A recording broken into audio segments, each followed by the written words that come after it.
Brian? He already set me up. Okay, Lori, go ahead. I just have just a couple quick things. First of all, I want to thank you, Bob, and Mike Clock for intervening with my neighbor's fence issue. It got all taken care of, and he wanted me to say he was very, very grateful. So, I also want to say I'm very grateful to the Adams Fire Company for responding to our house when my stepmother fell. She's in hospital. She's coming out this week, so they were very quick and they were very caring with her. Also want to know, is there an ag and market response yet? No, nothing from ag and markets. We have not heard anything from them. Okay. We have not heard anything from them. I guess I can't announce because we usually get the question that Julie asks, have we heard anything on those appeals? And I had mentioned probably a couple months ago that the appellant had asked for an extension of their time to perfect the appeal. That went to about mid-April. The way that order was drafted by the appellate division was, if it was not perfected by mid-April, then the appeal would be dismissed. So, at least to the best of our knowledge and following that court order, the appeal is dismissed with regard to sustainable bioelectric appeal. And then the last thing, I had read in the May 4th issue of the Tribune that none of you had received any comments or support for the sidewalks on Kruger Road. And I know our household is one of those streets that's off of Kruger, and we've been discussing it since the sidewalk issue came up. And we may be the only one, but we are more than willing to pay our $14 to $15 share in taxes for 5-8 years. I mean, I think that's a small price to pay if it saves a life. I realize the same thing can't happen on Shawnee, but we had 2 lives there run down. I really just get frustrated that money always has to come over the life. I mean, you had a young man mowed down, and the same people that are signing the petitions for this are now saying they don't want to pay for it. I think $14 to $15 for a couple of years is a small price to pay. And I'll be sending you an email to follow up so that you have something on record that there is support for it, at least from one household. Okay. Thank you.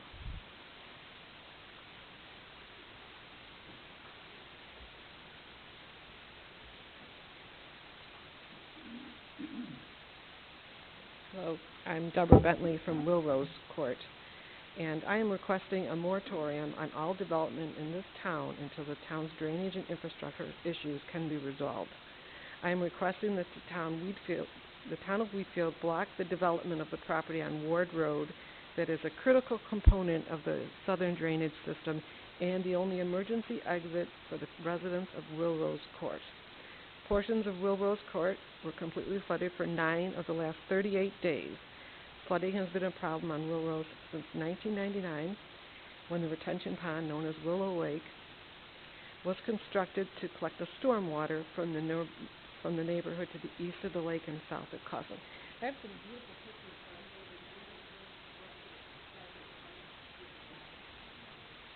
What year did you say that was built, Debbie? Those houses were built in 99. 1999? 1999. The year my house was built. Portions There must have been building later on at the far end of the cul-de-sac. That's correct. 2001. So the street portion of Wilrose, the street drains were put 18 inches below the level of the lake. And every time the water reaches a certain point, and it doesn't really take a whole lot, the water comes up the street drains and floods the street. On May the 5th, the water was 9 inches in the center of the road and probably 24 inches in the sides of the road by the mailboxes. A complete drainage study was performed that includes all the storm water inflows. A complete study must be performed that shows all the storm water inflows into the lake. All the streets from Winbert, Graydon, Erica, Nickett, Bala, Norma, and Rochelle. Storm water floods into my backyard, basically. The stormwater management report that was on the website that was done a couple of years didn't even mention that street drain. It only mentions a little creek behind the power lines that provides natural water into that lake. The development of Wheatfield has been approved without the appropriate consideration of the effects of stormwater drainage on other parts of the town. It must be suspended until the town's drainage issues have been resolved. The town's development companies might be a little more interested in solving some of these problems if their projects are not going to be going forward. Until a solution to the Willow Lake issue is resolved, I believe that the Ward Road property should not be developed because it is considered the haul road for the clay that was originally mined out of the lake, and it is an emergency exit for us residents, and it is also a critical first ditch in that drainage system. And I've heard the recent sale to a private property, they want to build a house on it and shut that off, and I'm concerned about the ditch. So the highway superintendent was on our street on May the 9th. I was wondering, with a like a sewer job of some sort, I was wondering what was discovered underneath the road.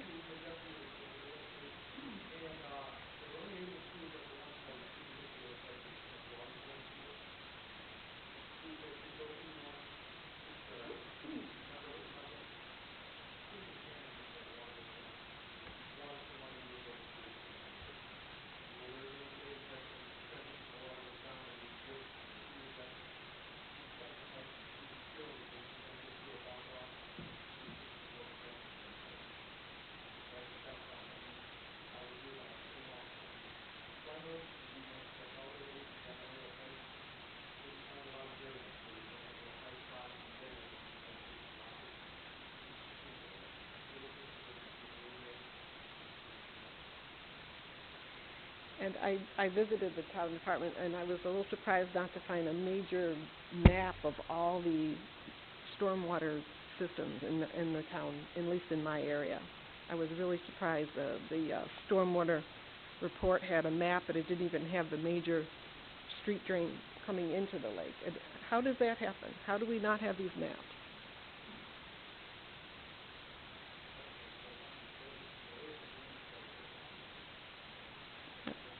Yep, I have it.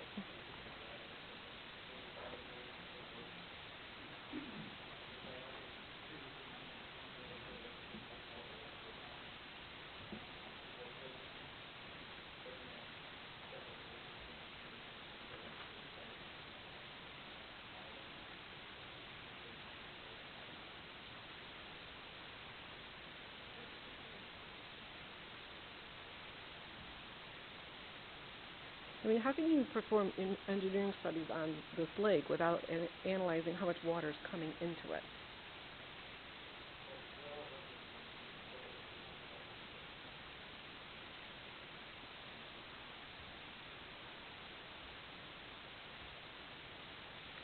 Well, my point is we have probably 300 homes being dumped into that lake in a very short period of time, and we only have a very small output.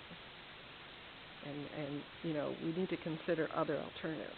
And I know that's come up many times, but there's got to be other issues or other solutions, whether it be, you know, repairing the drainage system on Kruger and putting in new shoulders and diverting more water north.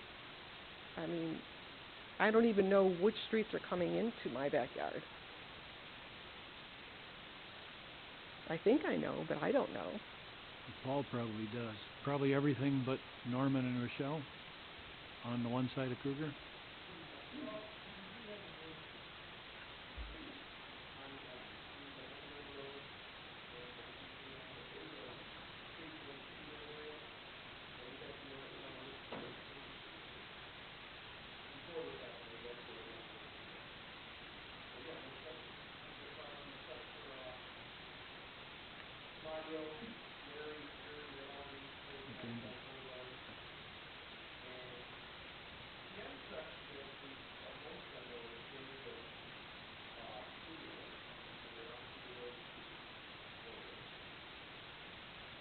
Ward Road, which could turn around and come right back.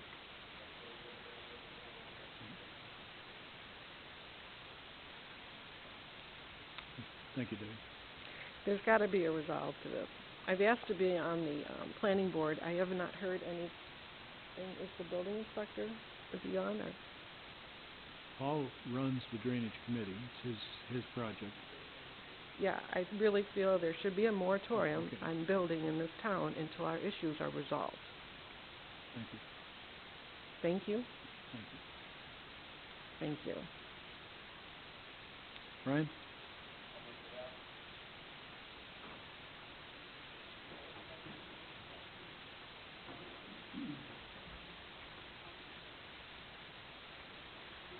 Hi, my name's Kelly Duger. I'm here for the Kruger Road Sidewalk Project. I just wanted to bring to your attention, as the weather's been nicer and the neighbors have been outside, I've been approached quite a bit about how the sidewalk project is coming along. And from meeting with Mr. Cliff and just coming to the meetings, I've been telling people, well, we're still not sure, because there are some people reaching out saying that they don't want it, which I expected, because when we were petitioning, we did get no's. But in their responses, they were surprised. They're like, well, because apparently you guys are focusing on the people that are reaching out that don't want it, and most of the people that do want it sign the petition. So they feel like their voice was heard, so they don't understand why that's being disregarded. And I'm like, I don't know. Maybe you have to send another email. Maybe you have to make a phone call. So even if you have 100 people that have contacted you that you don't want it, you still have, you still have over 600 people that thought their voice was heard, that they want this. So when you do make the decision, if we're going to go forward, just keep that in mind, that I understand that there are people that are going to oppose it, but you're going to be letting hundreds and hundreds of people down if you don't go forward, if you're only focusing on the people that don't want it. Because the people that have signed, they thought that was enough. You know, like they put their name down. They thought that was telling you, I support this. So just keep that in mind. There's a lot of people depending on you guys to make this change. For the dog walkers, the joggers, the children riding their bikes, going to 7-Eleven, going to Pelotano's, just being able to get to each other's houses so they can play. And I don't know if any of you actually took the time to read Joshua's speeding study, Josh Walters, that he did. Just to give you a summary, from Wednesday, January 25th, 2016, until January 26th, 2016, from 9 a.m. to 3 p.m., the total number of vehicles that went down our street was 1,057. That's not just a side street. 883 of them went above the speed limit.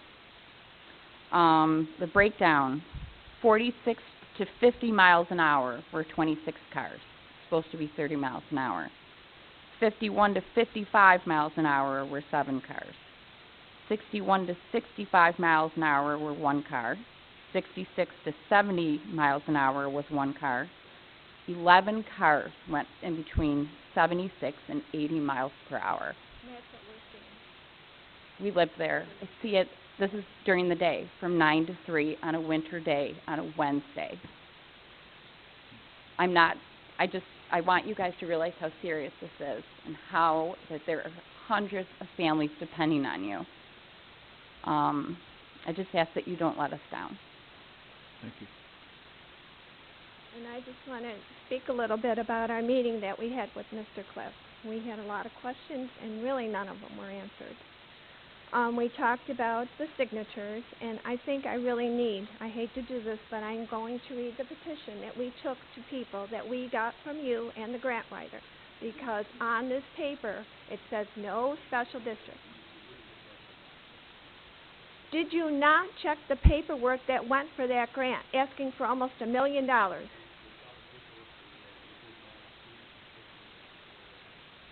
You did not read this. Why not? It's you guys. It's for us. You did not read this? I'm reading it. because this is what the people read. And it took us 3 weeks to get 600 and some people. This is to the New York State Department of Transportation, 2016. Transportation Alternative Program, the TAP. That's what we applied for. Kruger Road Sidewalk Project. We, the undersigned, being residents of the Kruger Road area in the town of Wheatfield, do hereby petition the town of Wheatfield to submit a grant application to the New York State Department of Transportation, the Transportation Alternative Program, TAP, to install sidewalks within the right-of-way or on sidewalk easements along one side of the above described streets to ensure the safety of the neighborhood residents and visitors using the sidewalks. In so petitioning, we understand that we may be asked to dedicate permanent sidewalk easements or temporary construction easements to the town for its use in constructing the project, so people knew what was going to happen. That the project will not go forward unless and until all of such easements have been so dedicated, and it is our present intention to make such required dedications. We further understand that the location of the sidewalk will be determined by the board depending on the continuity of the sidewalks in the neighborhood, topography, presence of trees, shrubs, and other conflicts or economic considerations. We further understand that no portion of the cost of the construction of the project shall be assessed against the abutting properties. No special assessment district will be created in connection with the project, and no exactions other than dedication of easements shall be required of the abutting property owners as a condition of proceeding with the project. We further understand that as residents of the property that may abut or be adjacent to said proposed sidewalks, that upon installation of the sidewalks, we may statutorily required to undertake responsibilities with regard to the sidewalks, including snow, ice removal obligations, and maintenance requirements. The people knew this. They knew they were going to be required to take care of it. Finally, we understand that, no, this is the killer, because Mr. Cliff said none of you support us. And we have to beg and try and change your mind. This is what came out of the meeting we had with Mr. Cliff. Not quite in those words, but yes. Finally, we understand that the town reserves the right to proceed or not proceed with the project in its sole discretion, and that this petition shall be placed on the list of requests to be considered. And then people signed. Do you guys understand what's on this paper? Now that you know what's on it, that you sent in for almost $1 million to pay for those sidewalks because of the death of a child? Also, this comprehension plan, Mr. Doucette, you helped write this. It talks about sidewalks. It talks about connecting the community together to make a safe place. And I don't know if you know, but other areas are doing complete streets. Are you looking into that? Where their safety is involved, so people can go in and out their community and use their facilities like playgrounds and go to the town hall? No answer?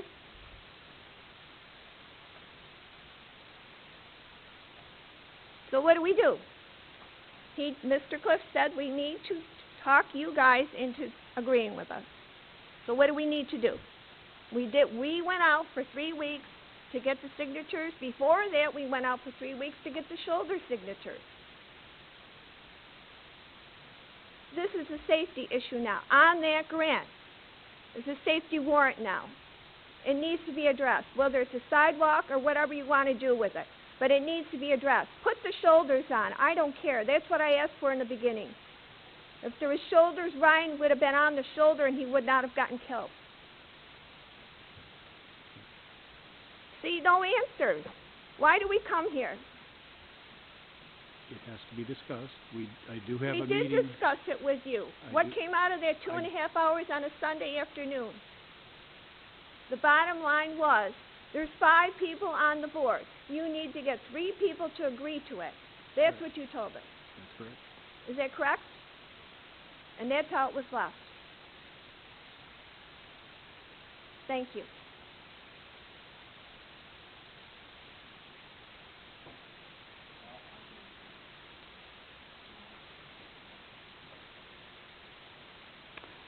Hi, my name is Danelle, and I support making Kruger safe. I'm one of those people that signed the petition. I have lived off Kruger for 30 plus years, first on one of the original streets of Kruger Estates, where my parents still reside. I now live on Demanio Court. I have seen firsthand the continuing growth of this community. This is a great place to live, so I ask, why are you not committed to making this neighborhood safe? Why are you not investing in this community? I would like to personally thank Kelly, Debbie, and then Todd and Joshua, who did the study for the cars on Kruger. I want to thank them for their tireless devotion, the giving of their time and effort, for investing in my community, and for securing the grant, for doing the work that secured the grant. So I want to say thank you. So I ask, they have done all the work for this project, as you asked them to, jump through all the hoops. Why are you not holding yourselves accountable? Kruger Road has been identified as unsafe, and there is a safety warrant on this road. The question is not if, but when the next tragedy will occur, and the bloodshed will be on your hands. And I hope you can all sleep at night. I and the 600 plus members of this community have spoken, and now it's time for you, the board, to step up and do your part. Thank you. Thank you. Brian?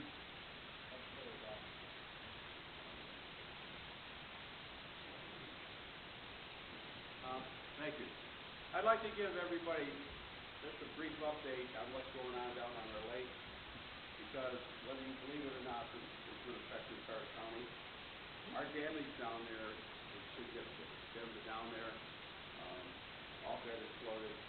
Wilson Harbor is literally closed. Now that means a lot, because right now we're in the middle of one of the largest fishing tournaments right now. Our fishing industry is a $50 million annual revenue. And this year, our harbor is going to be closed. The park in Alcott, or park, the county park, is closed. We're going to lose a lot of sales tax revenue because of this disaster down there. On top of which, our property is being devaluated because it's being literally washed away. So just a little perspective on what the numbers really mean. And you see the damage on TV, but as of yesterday, our lake is at 248.69 above sea level. May not mean much, but what that is it usually is 246. That's 31, almost 32 inches above where it normally should be this time of year. 32 inches. It's approaching the yard. It's still rising. We have gained 8.5 inches last week. 8.5 inches over the last week of 7 days. And it's continuing to rise. So it's going to get worse. So when you think about, okay, it's only a lake and a boat, it's going to affect the county. It's going to be devastating. If everybody realize that, even up here in Wheatfield. So what are we doing? Nothing we can do. To not let that water out. Montreal is already flooded. It takes 7 days to drop our lake 1 inch. The 30 inches above is ridiculous. You cannot let the water out. It's going to continue. It's going to get worse. This is sad news. Now, we have an alliance across 4 to 6 counties along the south shore of Lake Ontario. It's going to be working. We're going to Washington here hopefully shortly to work with Congressman Collins, Catco, Gillibrand, Schumer, all of those who represent our south shore, including the governor. And number one, we need the state wants to install this new plan that would cause devastation. Now, I know that the International Joint Commission who controls our lakes as well, we had a lot of rain. We had a lot of rain. We had an enormous lot of rain. But under the old plan, before the new one, we would have drained that lake February to accommodate maybe not the big rainfall. Maybe we would be 8 or 9 inches above where we should be, but not 30 inches. And Montreal may not have been flooded under the old plan. So we're out to shake that plan. We want to replace those commissioners on the International Joint Commission. We need to get the financial help of people that have lost their homes falling in the lake. And I want everybody to know, this is not just a Lake Shore issue. This is a whole county, a whole state issue. And it's a long fight to go, but not give up. We have some strong alliances along the Lake Shore, Niagara, Moline, Monroe, Wayne, Bayou, and so on. And we will be there to fight this. Fortunately, Wheatfield is nothing we can do. Let's hope that we can cut it off before next year. A little good news is to reintroduce, I think, to our town board here, there's an organization that's federally funded in Congressman Collins and others called the Iroquois Job Corps. It's based down just south of Batavia, and this is a place where our youth go to learn all of the trades. The electricians, the carpenters, the masons, and these group of students, along with their instructors, all federally funded, are available as free labor. I have utilized the Iroquois Job Corps a number of times in other parts of my district, Banger and Wilson. We have built pavilions, Cub Scouts and Boy Scouts have built shelters and storage facilities using absolutely free, highly skilled labor to do things with nonprofit organizations. I think it's an opportunity. I know that the town of Wilson has used them as a historical society to redo some of the old historical buildings, fortify things. They've looked at regrouping some of the facilities in the town. So I'll leave this to Supervisor Cliff, this information.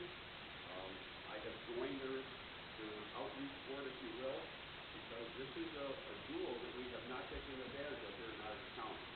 It is Western New York line, not just Orange County. So if we have a nonprofit organization, in fact, the Conservation Club in Wilson has utilized them to build shelters for hunter safety training. Okay, get some funding for that, and possibly I can help with some of that. But here you got an opportunity with totally skilled labor in all of the trades to help free of charge. So hopefully you can take advantage of that. Any nonprofit organization, not just the town, municipalities, has utilized services. I'm more than glad to reach out to any of you if you have any ideas. If you can utilize that, I think it's a good idea. Thank you, Dave. Brian, anybody else? Okay, Kathy, for the record, all board members are present. Gentlemen, we do have a set of minutes from May 1st. Does anybody wish to move those in for approval? Moved by Gil. Do we have a second? Second by Art. Anything that anybody wishes to change? If not, then all in favor of approving these minutes signify by stating aye. Aye. Aye. Any opposed? That's approved. We do have a bill pay, the voucher numbers 2017-683 through 802. The total dollars are $210,227.56. I need a motion to pay these bills. Moved by Larry, second by Art. Any bills that anybody wishes to hold? If not, then all in favor of paying these bills signify by saying aye. Aye. Any opposed? That's approved.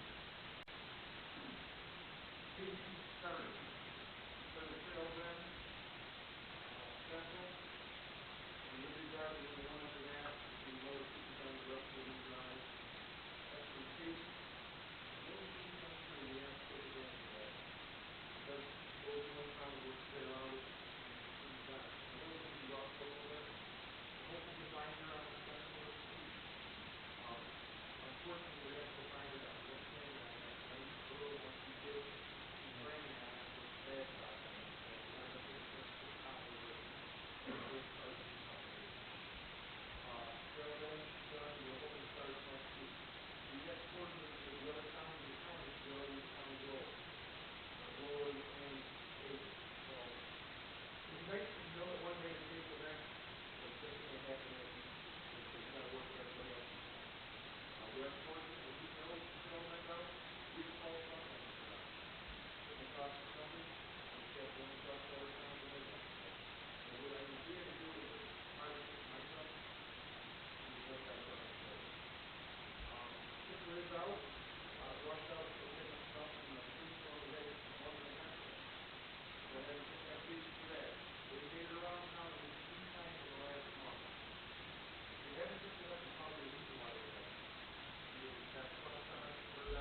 there anything you'd like to add having to do with the, Willow Lake issue? I know we didn't pump it down. What are the reasons for not pumping?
year all we want. It was all record-breaking in Ontario. Houses are falling into Lake Ontario. We're not gonna forget this year. We're going back 16 years. I've been here since 2001. Forget the Hall Road. You take the Hall Road out of the equation like my cost wants to do. Forget we don't have a Hall Road right now, okay? I have a car that cannot go through 2 inches of water. Okay, it's an SUV. The area tank is underneath the bumper. My husband told you all about this. I cannot drive through any water. If I go through water, it's going to blow my engine. Unless you guys prepare to give me a new engine, I can't get out. So pretend there's no Hall Road, and the area side here, we bought the property. So there's no Hall Road. Next time we have water, I'm getting the water. Literally. I can't get out of my property. So how do I run my business? How do I get out of my property? Pipe, no pipe, I have water. Who's going to airlift me out? I have no way out. I just want to know how I get out of my property. It's a legitimate question. Forget sidewalks, testing, people this, people that. How am I going to get out of my property? 16 years. And how is my property level? How my value of my property? If I wanted to sell my property right now, what is it worth to you? Would you buy it? Well, that's right. I wouldn't want to live in a swamp either. Case closed. Thank you for your comments. 16 years, guys. Thank you. Paul, I have two questions for you. As I go from the 33 to the 198, I see those big stencils that say 30 miles per hour, white letters, I think, on a blue background. Could you do us a favor? I got a call from Trails End also, and I know there's a speed problem on Kruger. Could you just get us a price on those? You don't do your own painting, do you? Striping? So a stencil would do you no good. Could you just get us a price on that from Accent Stripe or somebody? Yeah. If you come off the 33 to the 198, it's big, and you can't miss it. Not that it's going to slow the cars down, but it would be maybe potentially a helper. Accent, there's people out there. Get us a price on it. I'm sure it'll be extra, but I mean that might not be that bad. They also have solar-powered speed detector things there on the 198. Those I'm sure you're talking tens and 20 to 1,000. But a stripe, a big 30-mile-per-hour logo, probably a couple $100. I think it's probably a 35 there, isn't it?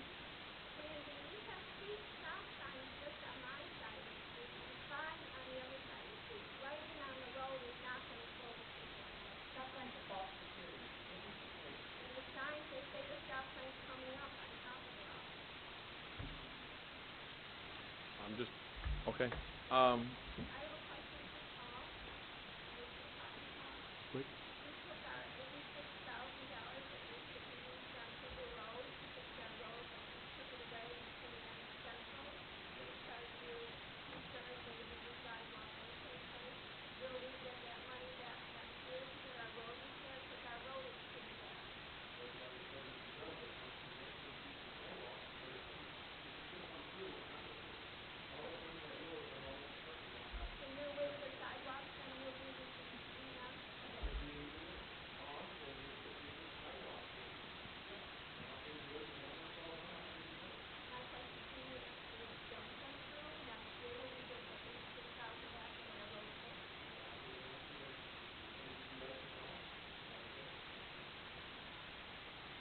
As I said.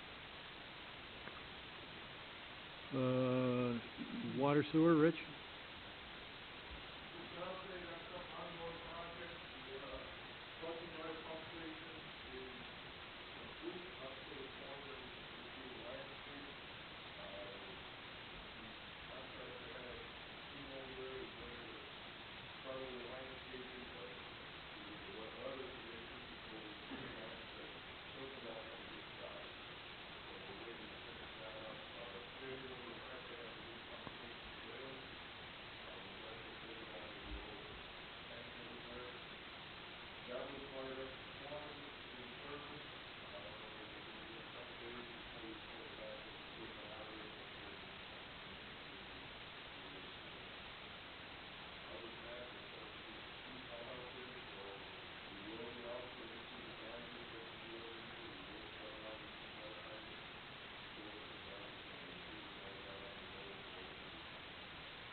Anything for Rich?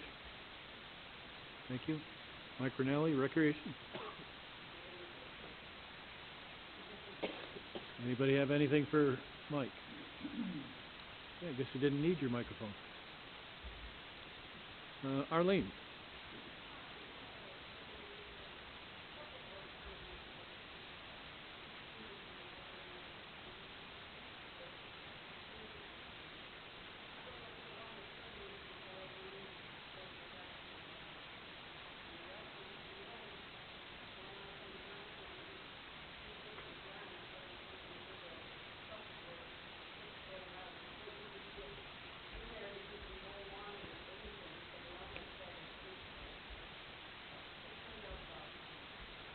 Very good.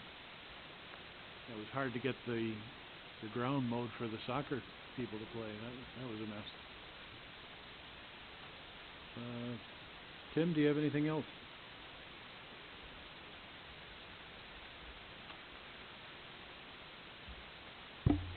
We have one agenda item for you this evening, and that's a summary of our last two planning board meetings. Due to the way the schedules have fallen, we actually have one meeting from April 19th, and the next is from May 3rd. So at the April 19th meeting, there was one agenda item that was a sketch plan for Driftwood Suites. The applicant submitted a slightly revised plan to demolish their existing one-story motel located at 2754 Niagara Falls Boulevard and to construct a new three-story, 16,880 square foot hotel in its place. The exact interior configuration of the hotel has not yet been finalized, but could include up to 90 rooms. Additional parking would be provided along the south side of the site behind the new hotel. The entrance to the hotel was revised to be 19 foot wide and one-way in direction. The applicant was advised of many items to include and address with their future site plan submittal, including finalizing the number of rooms so that parking can be evaluated, setbacks, entrance configuration, snow removal, landscaping, and stormwater management. No action was required or taken. The next meeting was on May 3rd. There were three agenda items. However, the first agenda item was a sketch plan for a cell tower replacement, and that applicant withdrew from the agenda before the meeting. The second item was a site plan for custom covers and canvas. You may have remembered this from recent summaries as the board recently did a rezoning there. But the applicant proposes to build a 4,000 square foot storage building, that's be 40 by 100, for the existing business at 2946 Niagara Falls Boulevard. The town board held a public hearing, issued a negative declaration under seeker, and rezoned the parcel from Part C1 and Part R1 to all C1 at their March 20th, 2017 meeting. The project also received a subsequent variance from the ZBA for side yard setbacks due to the change in zoning. The project will include paving of the existing driveway and a small parking area by the new building. The planning board approved a site plan with noted conditions and contingent upon engineering review. The last item on the agenda was again the Driftwood Suites project. The applicant submitted another revised site plan, included demolishing the same building. The interior configuration has still not been finalized, so it still could only include up to a possible 90 rooms. Additional parking will be provided along the south side of the site behind the new hotel, as well as on an additional parcel of land that was purchased at the southeast corner of the property. The entrance to the hotel is two-way now to allow access to the proposed parking lot in front of the building, but then narrows to a 15-foot wide one-way driveway to the main hotel entrance. The applicant was again advised of several items to review, including questions from the public, either in attendance or submitted in writing. The planning board stated that a public hearing will be scheduled if and or when the project proceeds to a formal site plan submittal. No other action was taken. And that is our planning board summary. As I recall, there was a question on the custom canvas project about getting a fire hydrant back there. Right. What was resolved there? How was that resolved? They are still in the process of getting a variance from the state of New York. It's up to the state. They had mentioned that they had passed through, I think, 3 out of the 4 hurdles to get to that point. So the site plans were left showing the hydrant and required backflow preventer on there, with the caveat that if they got their variance, that those items would not be constructed. So still has not been finalized yet. Thank you. I had a question, Tim. Yeah. On the Driftwood Suites or motel, hotel, whatever it is, what is that business today? Is it actually a motel? Yes, sir. That's And- what we're being Because told. I've heard some rumblings that people are saying that they try to call up, or they're trying to see if they really have rooms, or what, are they treating this as like an apartment place for some of their, suites? Or if it's a motel, is it, is the business that they're running in the right, type of zoning? Yes, it is, in the right zoning. It is commercial zoning up in the front. There's a small part in the back that's residential. But the new hotel doesn't extend more than 30 feet into that, so it's allowed by code.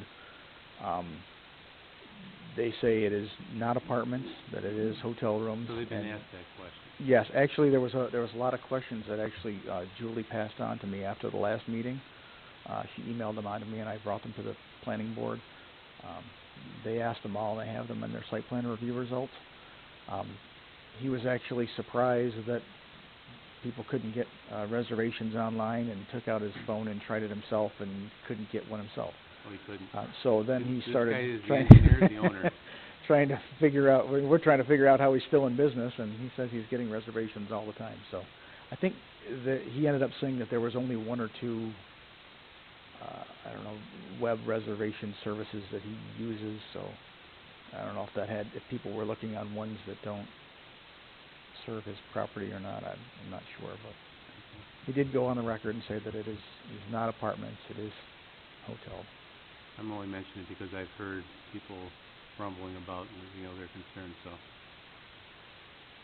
Indeed. okay. Thank you. Matt, we're into motions. First motion we have on the list is from Recreation. The motion to hire summer seasonal help for the Recreation Department for the following individuals: Carrie Catalano, temporary season recreation aide for its summer camp program; Alyssa Kaido as a temporary seasonal recreation aide for summer camp program; Jessica Riker, temporary seasonal recreation aide for the summer camp program; Tess Walter, temporary seasonal recreation aide for the summer camp program; Christine Myers, temporary seasonal recreation aide for the summer camp program; and Ashley Bunce, a temporary seasonal park guard. All at the rate of pay and terms pursuant to the job specifications for the Recreation Department seasonal help, and subject to human resource approval. Does anybody wish to make that motion? So moved. Moved by Randy, second by Gil. Anything on the question? All in favor? Aye. Any opposed? That's approved. Next motion, I believe, came from the Green Space Focus Group. It is to schedule a public hearing at a date to be determined, at a time to be determined at the Town Hall here at 2800 Church Street, North Tonawanda, regarding replacement of the Wheatfield Town Code, Paragraph B, under Section 169-276, sketch plans regarding base maps, and the adding of a new Paragraph B, which is listed as follows, as presented in the motion packet. I won't read it due to its length. Okay, this is just for a public hearing, correct? Yes, to schedule the public hearing. Does anybody wish to make the motion? Make that motion. It's gonna, I would suggest about a second meeting in June. Yeah. June 19th, Okay. I think. 7:15, Art? I believe it will be. It's actually already in our now, but only in one type of subdivision. This would put it into all of the subdivisions. Okay, do need a second. I'll second. Second by Randy. Anything on the question? All in favor, signify by saying aye. Aye. Any opposed? Okay, public hearing is approved.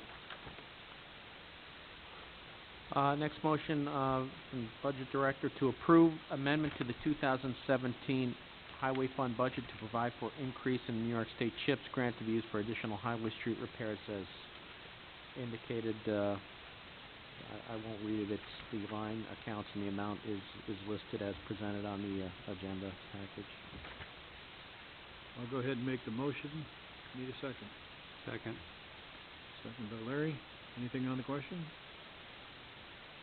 The good news here is we're getting more money for CHIPS. We've been hit by the county with the lack of casino money, and the sales tax has been going the wrong way.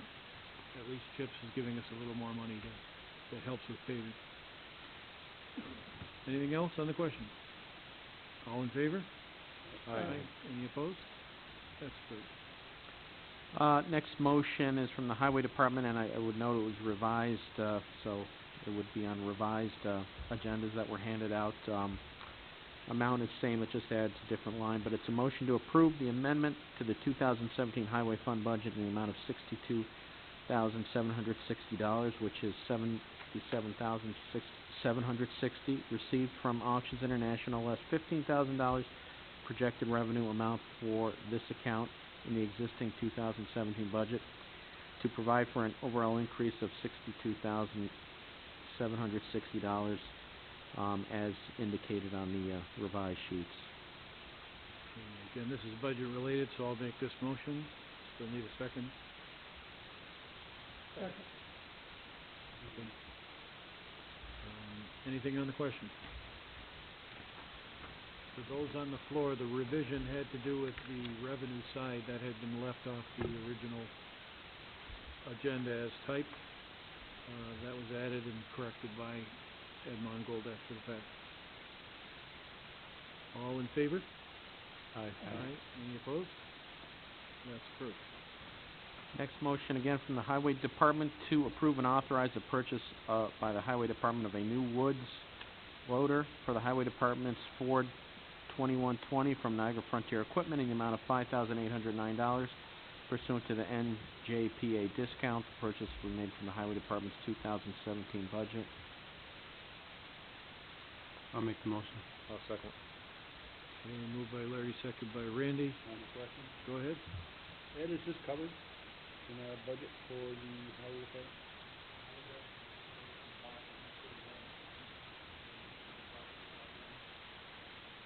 You know,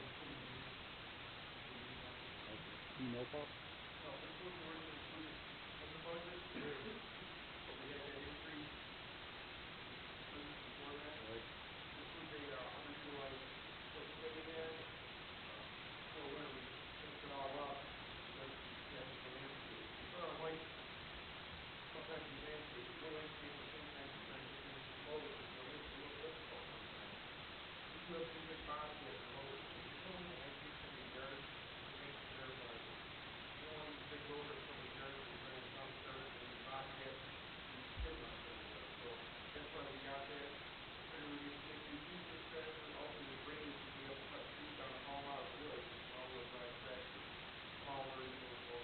Yeah, it's not a great expense. I'm just curious of what line item that would have been under.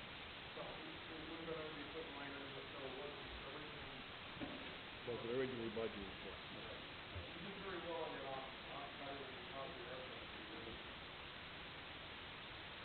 Thank you. Okay, anything further on the question? If not, then all in favor? Aye. Any opposed? That's approved.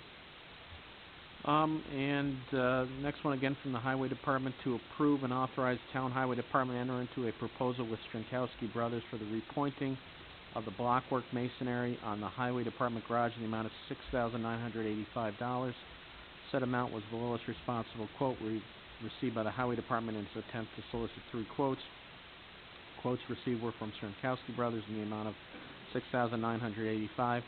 and Kane Construction in the amount of $8,900. Said quote by Strinkowski's is the lowest responsible quote received, and such said proposal is accepted and approved by the town for the repairs.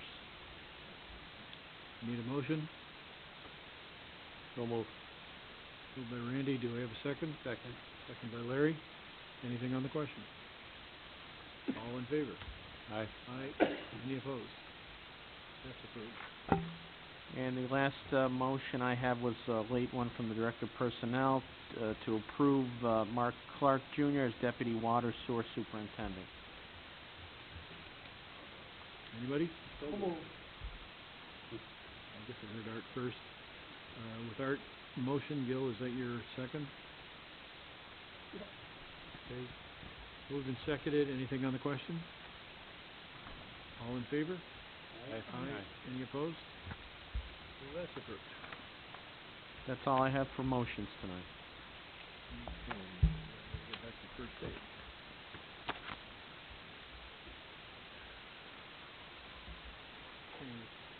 Okay, I will be asking for an executive session again at the end of the meeting.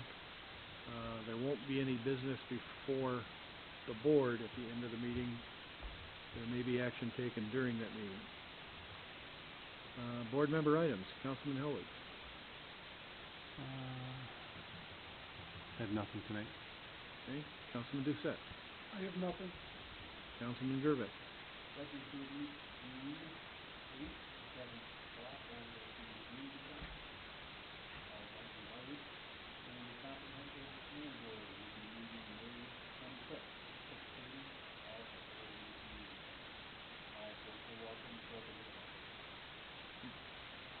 Thank you. Councilman Retzler. Agricultural Focus Group is meeting the 23rd at 7 o'clock at the community center. And to go back to those 30-mile-per-hour stencils, Paul, just get us a price so we have a price on a mob if they're already in town, and of course it'd be a lot more if they weren't in town. Another thing I want to ask Tim and Paul, it's probably going to be way too much work for you, but I'm going to ask, would you be able to widen the shoulders? I was out there last week and looked at it. Is that something that possibly you could handle, Paul, or Tim? Have you ever put an estimate together of widening the shoulder to it's like anywhere between 2 to 3 feet now to 6 foot shoulder from the fog line out?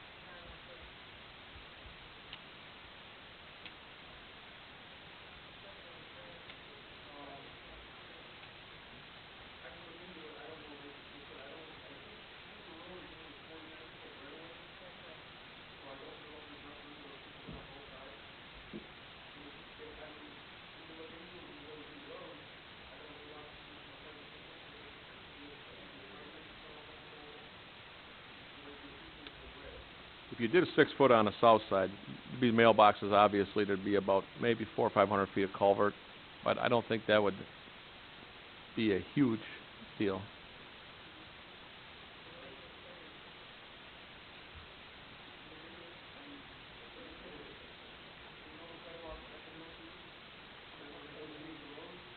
I'm just asking because to have.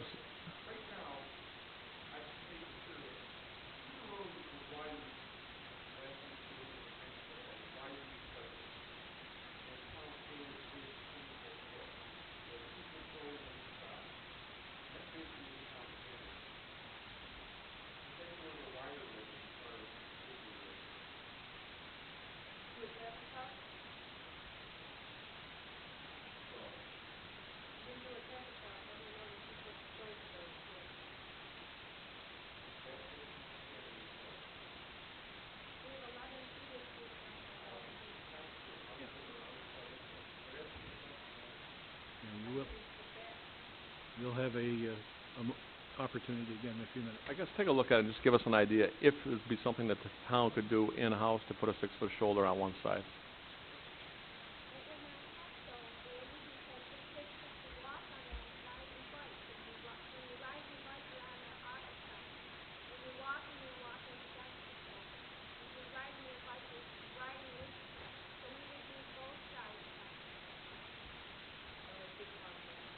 Okay, look at both sides.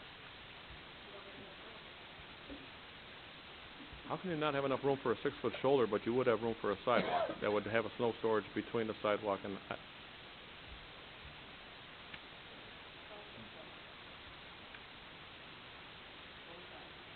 I understand, but you're talking about pavement and a 6 foot shoulder. We're proposing a sidewalk that's going to have snow storage between the edge of pavement and the sidewalk. So how could you not have room for a 6 foot sidewalk? Or a 6 foot extended shoulder, I'd say.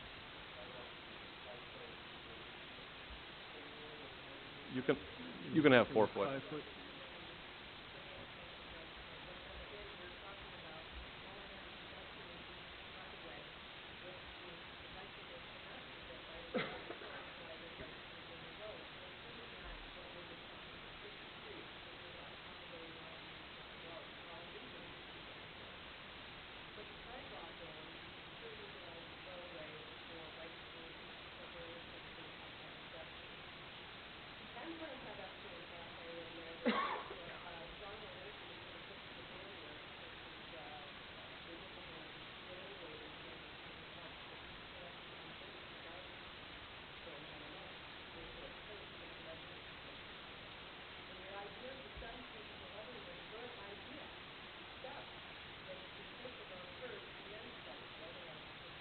Well, I understand that, but now we're not gonna pave it. I'm looking at... Understood. I was just looking for a price at this point. That's all. Okay, thank you. It's my turn. I do have a couple of things. National Grid sent us a letter. We were one of the first in the area to contact them about possibly switching over to LED lighting.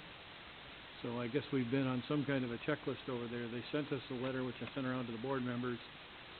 They're asking me if I want to sign it to stay on that list for incentives. There's apparently going to be either a $50 or $100 incentive paid for by the state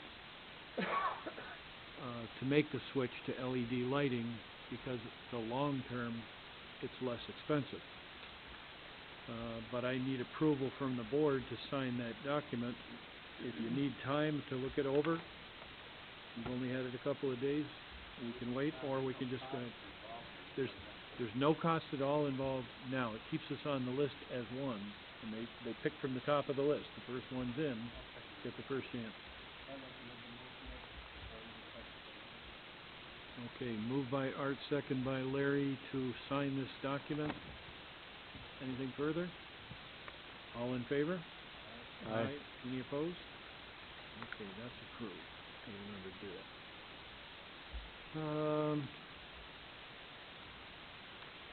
We had a situation come up this week that comes up several times a year, where a couch had been left on the side of the road on nobody's property for probably a month. I did talk to Mike Clark about it today. Mike's not able to be here tonight. Because it's on nobody's property, the apartment owners don't want to do anything with it. The neighbors don't want to do anything. The poor guy that owns the property that just had a couch dumped by the road on his property doesn't want to pay for it. Modern will pick it up for $35.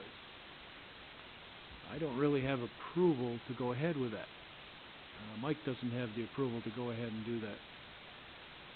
But by the time we send a highway crew of 2 people with a truck, or by the time we send even a recreation crew or anybody else to go pick up a couch, find a place to put it, sit it there, and then have Modern pick it up, it just makes no sense. So I think we should take a look at that and give somebody the approval, somebody the final decision to go ahead and allow Modern to pick it up. I'd do it through the building department, because if the building department can determine who put that couch there, they can go after them. Double the cost, add $100 to the cost, whatever it is, much like grass cutting. But quite often it's somebody that has bought a new one, or they're moving out of an apartment and just throwing it out. How do you find them?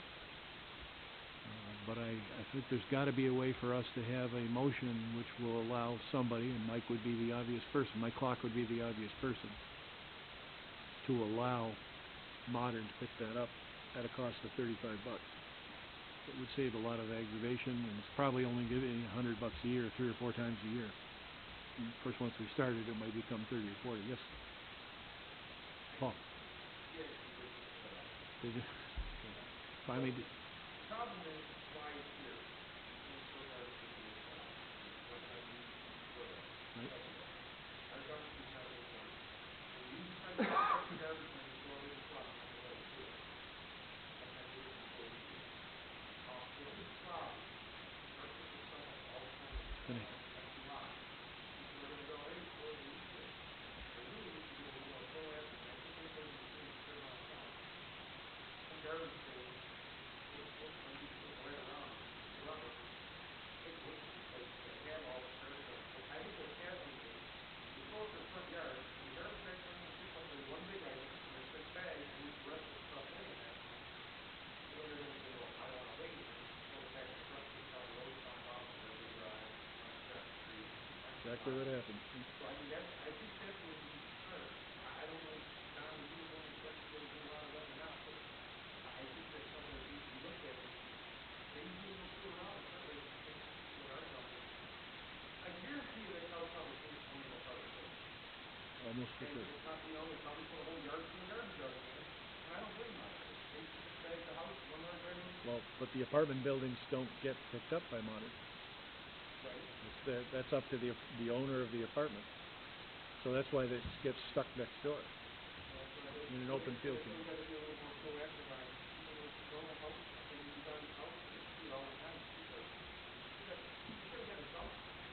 Yep.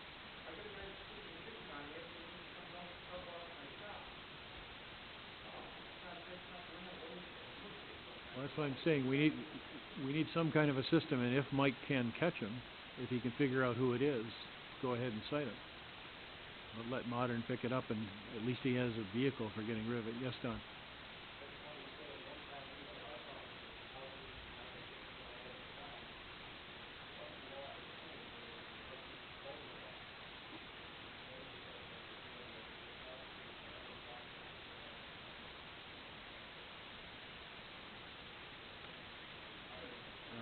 I talked to Mike today, and he didn't bring that up, but maybe it is.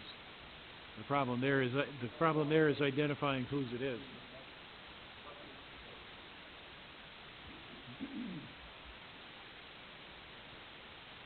Okay, now I'd like to talk about sidewalk a little bit. And yes, I met with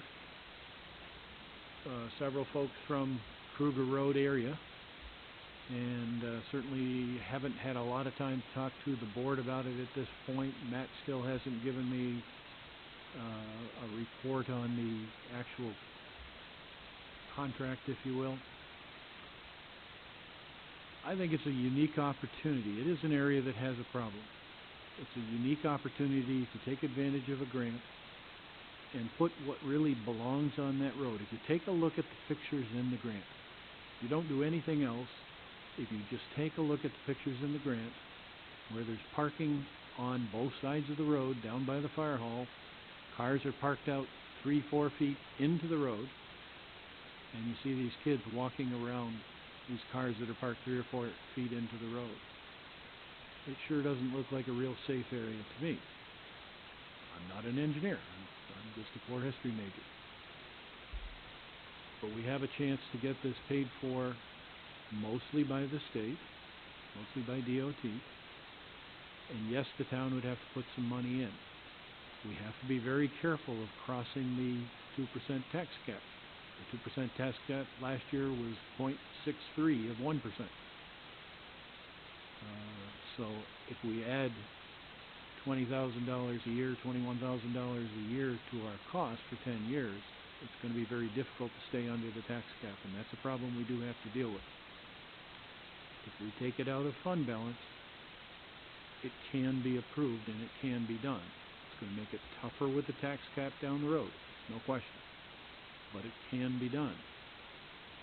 And I, for one, think it should be done.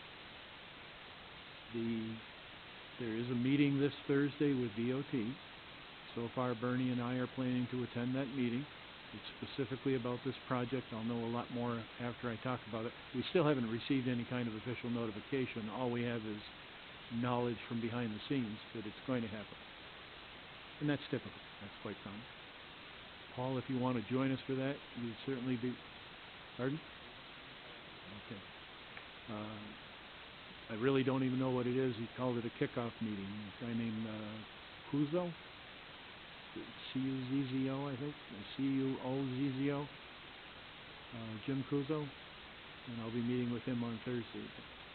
I think it is something the board has to take a serious heart-to-heart. There are a lot of people who have complained. I've gotten those complaints too. But it is something I think we need to take a very serious look at. And enough said.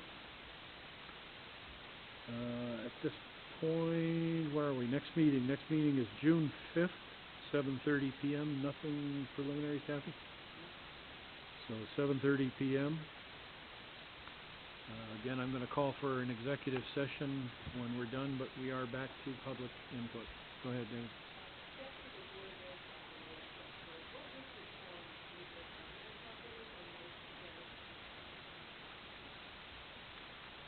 There's nothing that has come to my attention other than the lady next to you telling me that it was sold. As of right now, I'm not aware of that. We have a 20-foot easement along where the creek is, which is just about enough to cover the creek. and no room to cover the road, no room to cover a big piece of equipment that might have to go down through there. Keep in mind that if it's a single house, the town board has no say in the matter. If it is a subdivision, then that has to go through the board for approval, and we would have the opportunity, as would the planning board, to ask for changes, make recommendations. If it is a single home, we don't get involved.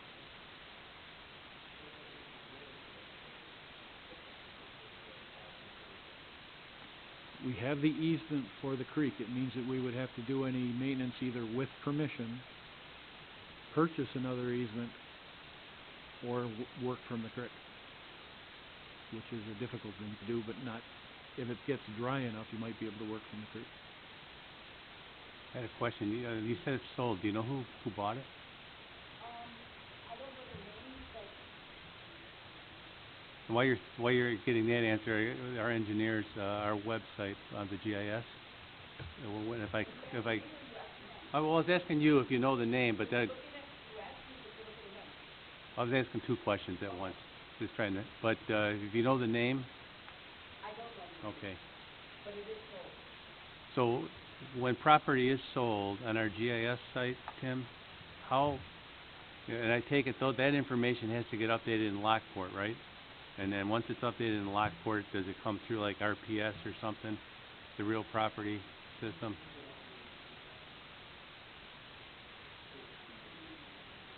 Oh, once a year. So if this was sold, okay,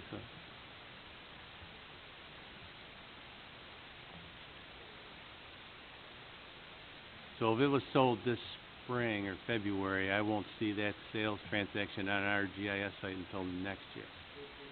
Okay. Okay. Okay, I heard his name, but I. Oh, okay. Yeah, I know. Yeah. I had gotten some contact from potential purchaser's attorney, and that's why we did the research and pulled out the easements. But as Supervisor Cliff said, there was for the length of the property on the 20 feet in from the north property line, there's a drainage easement, and then there's also, I think, a small drainage easement about 10 feet wide along the property road for ditching or whatever. But there is no easement, never has been, for the Hall Road. Okay, well, I'm just clarifying because someone asked about the easements. Okay.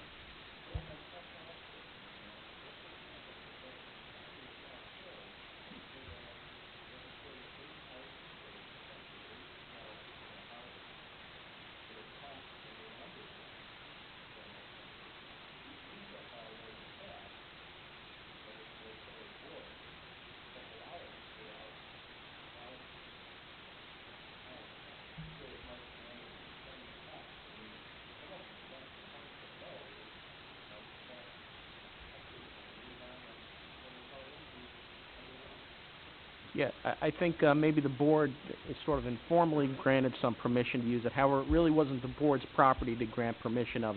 The previous property owner allowed it to happen.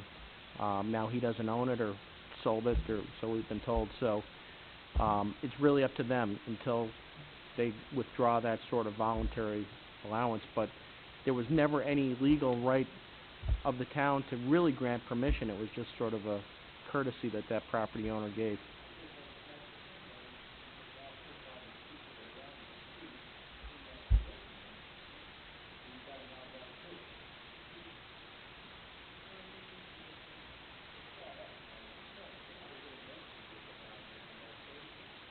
Well, those are questions going back to fixing the drainage rather than getting in and out.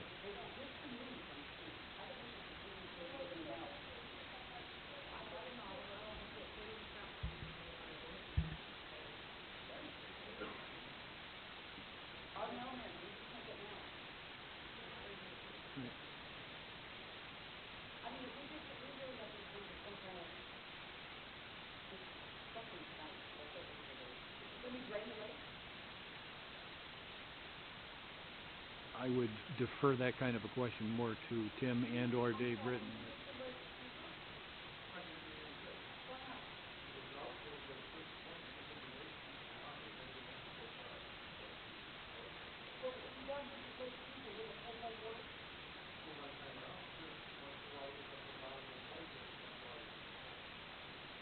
And it doesn't even go for the bottom of the pipes. Actually, at low water, it's still halfway up the pipe.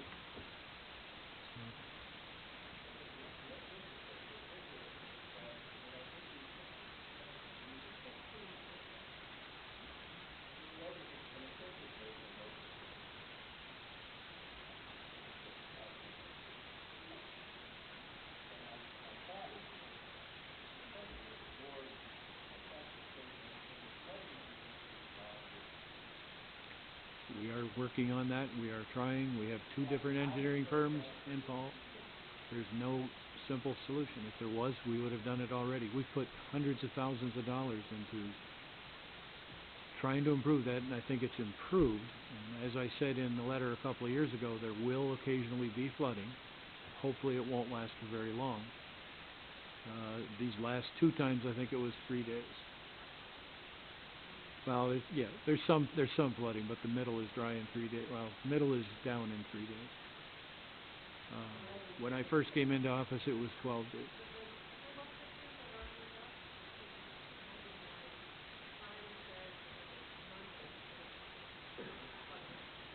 Well, you gotta do 3 or 5, so that usually stuck with like 3 or 5 days now. But we're nervous now because we have the haul road. It's illegal to go down that road. So that road is cut off now, so what, we're nervous now, we're crossed like rats. I will try to find out what's going on with that property. At this point, I simply don't know. As I told you Saturday, I don't know.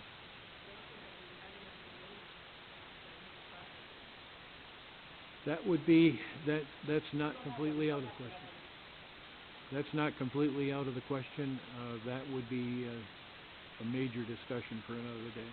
That's something Matt would have to start looking into, and you have to have a serious need for it. There are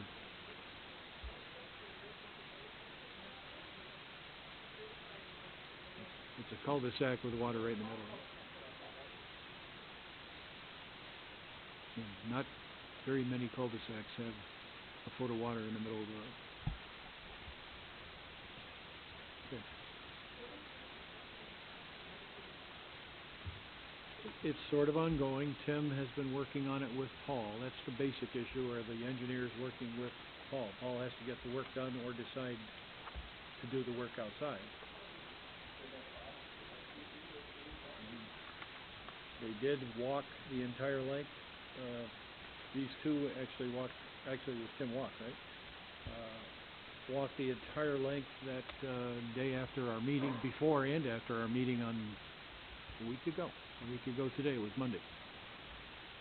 And looked at the heights pipe to pipe. The system was working as well as it can. It was flowing as well as it can. It's just overwhelming amount of water, and it couldn't handle it. I don't care how good you make a system, God can overwhelm it. And we were definitely overwhelmed. Not only here, but half the eastern side of the country.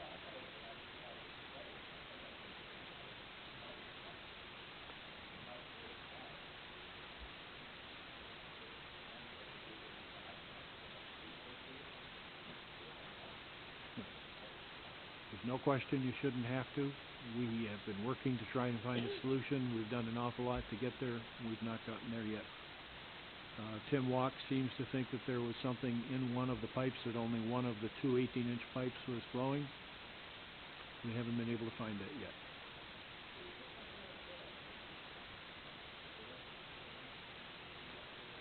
Paul's looked at some things there. Paul himself wants to find a way to put some kind of a gate in front so that a board, what was it, a sandbag or a sawdust bag a year ago, 2 years ago, that caused the problem?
was done last year.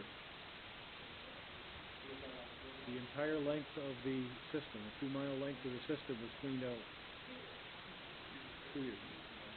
Sorry.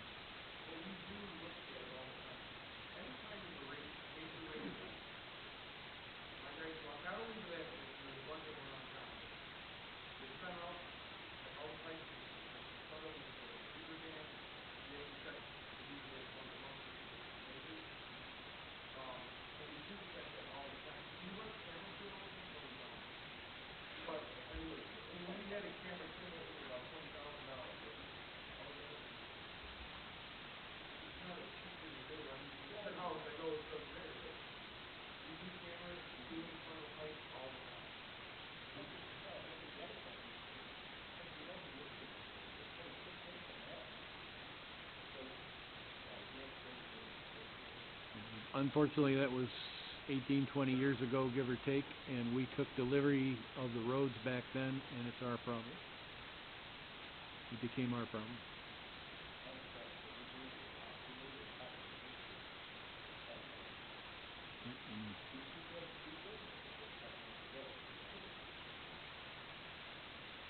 Which company?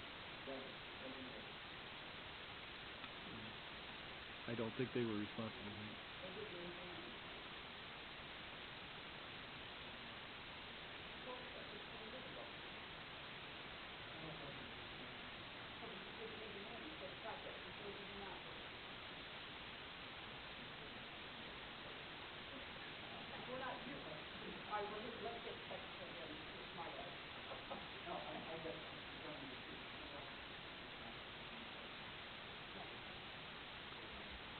They do engineering review. So they would take a look at what the engineers design. Then the other side of it is the building. It might have been designed differently, but it might have been built this way, and that's another problem.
Step by step by step. And unfortunately, you can't do much except when it's wet.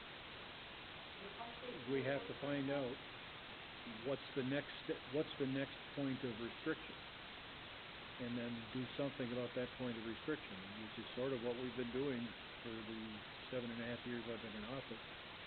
What can we do next?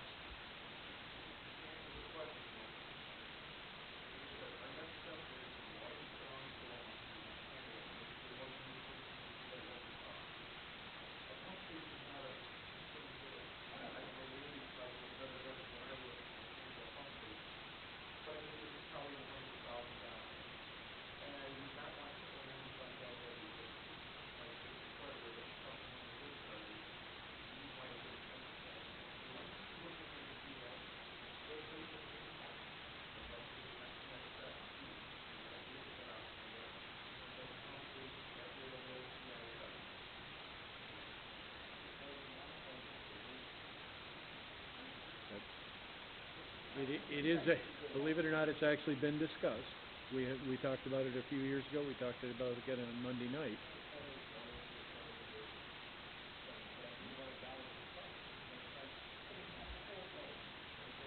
That's exactly right. It's one of many things that we have talked about. We have not come to conclusion yet. There's been an awful lot done over there. It just doesn't. It's such a fragile system that you combine a big storm with any little thing. For example, that ditch connects to the drainage on Ward Road. Well, when Ward Road is overwhelmed with water, it slows down the drainage going through and downstream.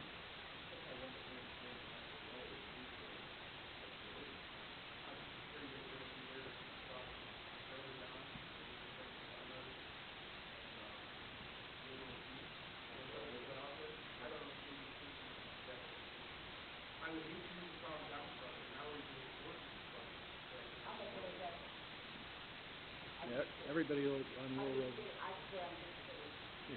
No, but I'm saying, that's why that's possibly, I know it's not how you wanna hear about it, but the next time you have a major flood like that, water, take the things from, run it, take this line down the road to the creek, use that'll keep up with the water. I don't wanna look at it, that's what I'm saying. How do you would like to try that now? If we're able to keep up with the water with that, then you get like electric pump that can happen with that, obviously like a small pump station, so we can keep up the water. We also have to check that, that piece, especially what the problem is. They're not supposed to do that. You know what I mean? So it's a big one, because that's just, it's supposed to be down a little bit, so it's coming back up, that's the one, that back. It's not. Yeah, that's in order, I'm up all the way when rains are all over the road in. Listen, I'm on your side. No, I I know know. we come here and we fight, but when we go out there, we're friends again. But, I know you open that big wheel and all those other things, but, so let me understand you. So the next time it floods, you're gonna try a pipe, and if it keeps up with the water, okay, you're gonna check the things and see if nothing clogs. So next time you flood, you're gonna check the pipe, and if it keeps up with the water and it drains the water, then that would warrant, you're saying maybe quote unquote, a pump station. If you find the one pump that pump, that's what you need to pump for that. And then you can put it in, on the piece, you're gonna have to put some hose running down the side of that line, and if people live in 5 houses, I mean, you shut it down, you get the cars out, so they have to fire it back up again. See if they can keep up with that, pump that down, right? Well, there's no hose where that other pump station is on the corner, there's no pump station. Goes underground. Eventually what we have to get, that works. You put pump station would be what, underground pipe system to the creek. To the lake, you mean? No, the creek. Not creek and lake, all we need pump in the creek. Okay, so it goes where that big wheel is, that is? Yeah. Okay. I mean, you're sure that it So those are just a trial thing with that, with the hose that you. you want to see if that works. So, right, I'm like you on hands-on, so you just do a trial thing, let it work like that for a while. See if that does, because I wouldn't want to see us pour another $100,000 one time up that into the lake. Okay, and then if that works, then you would invest the money in something else. Well, that would be up to the board. Whatever, And I know, do it. I know. Then you would, okay. I'm sorry, I didn't hear that. The pumping that Art used to do was a 3-inch pump, and it helped. Art was convinced that it helped, but he was pumping into people's backyards that then eventually got into the creek, which eventually comes right back at you. Now that we have the flap gate, pumping past the flap gate might allow the creek to go higher, which might allow more water to go underneath Ward Road and keep going. It's a whole series of, there's a long series of pipes and then open ditches, then pipes and open ditches, all the way to the river. So it's a 2-mile long ditch and pipe. Well, the flip side of this is, well, the one problem is, whatever you want. The problem is this, though, that when they get out, they really, you start looking at too much too high. That they'll just kind of stop. Now your pond is done with water. You know, they have to do it with a different speed pump. I'll tell you right now, that is water that you can, I mean, like I said, if you bring that water up too high, it starts up against that flat thing, it starts back, the lake is really loose. Yeah, but the,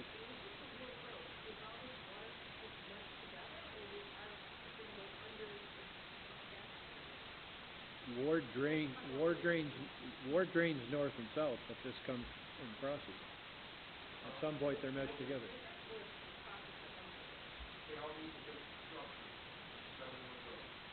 And it takes off in two directions.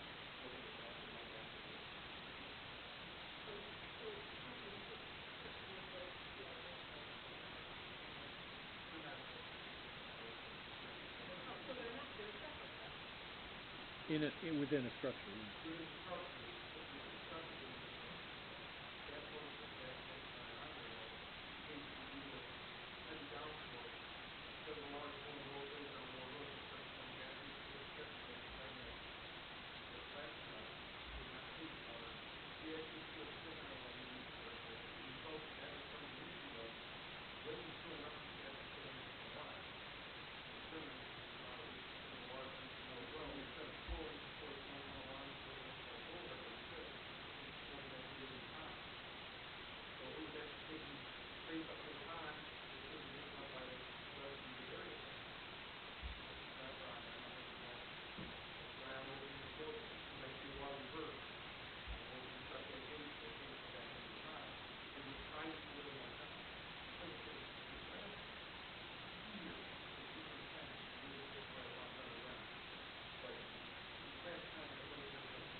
I think that's the point where a pump would help. 'Cause at least you could keep water flowing out.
Okay, we're probably not going to solve this all tonight.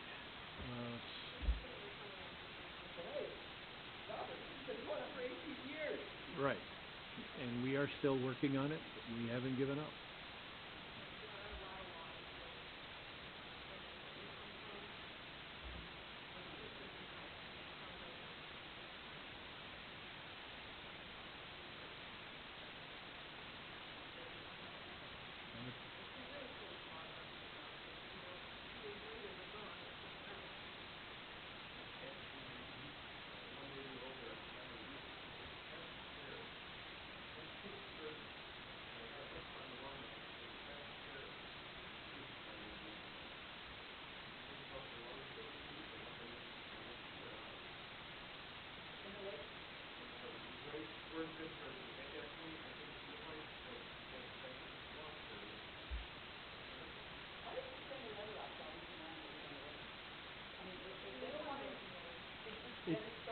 It can be crazy things. It can be kids' toys that just get blown into the water.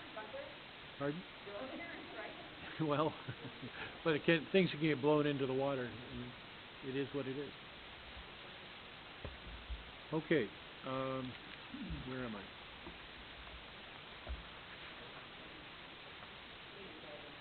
Okay, I would ask for a motion to go into executive session for a matter of litigation.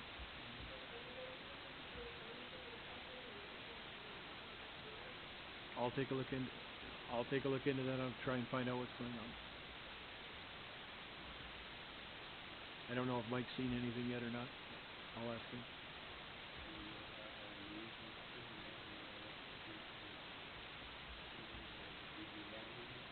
Well, Well, there are two easements. I mean, there are two easements for a ditch, one on the north, 20 feet, and then along the road, and that's all we have.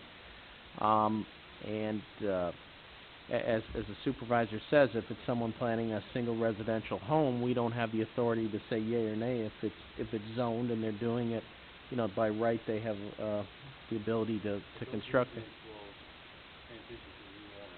Yeah, the easements continue. So there is the drainage, but the Hall Road and only by the grace of the past owner and maybe the current owner, they've allowed people to go on it. You know, I don't know if the new owner says people can't either if there's a new owner, but the town never had the authority to tell people affirmatively you can do it. It was just the property owner never had an objection to it and allowed it to happen because there was no use of the property at that point. As long as we took care of the road if it needed work. Okay. I think I heard a motion to go into executive session. That was Art. Do we have a second? I'll second. Moved and seconded to go into executive session. All in favor signify by saying aye. It would be the town attorney and the town clerk and the board.